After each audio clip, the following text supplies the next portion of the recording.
அஞ்சான் படத்தினுடைய release social media ஃபுல்லாக வந்து பயங்கர ஃபயராக இருக்குது. ஸோ நாங்களுமே வந்து பேக் டு பேக் புக் பண்ணி பார்க்கலான்னு சொல்லி முடிவு பண்ணியிருக்கோம். ஸோ அந்த ரிலீஸ் போய் பார்த்தீங்களா சார் தேட்டரில்?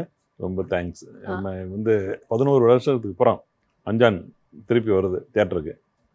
ஒரு புது படம் நேற்று தான் ரிலீஸ் ஆன மாதிரி இருந்தது தேட்டர். நேற்று நான் வந்து கமலா தேட்டரில் போய் பார்த்தேன். ரொம்ப ஒரே ஒரு சூர்யா ரசிகர்கள் வந்து கொண்டாடிட்டாங்க. ஃபுல்லாக வந்து நாள் வந்து booking open பண்ணியிருந்தது, ஃபுல்லாகிடுச்சு.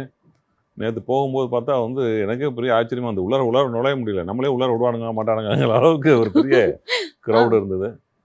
Scene by scene claps, whistle.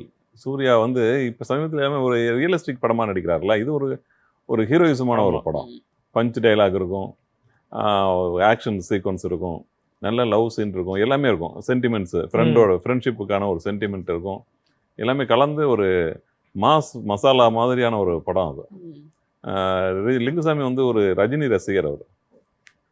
அந்த மாதிரி படங்கள் தான் அவர் விரும்பி பார்ப்பார் கல்லூரி காலங்களில்.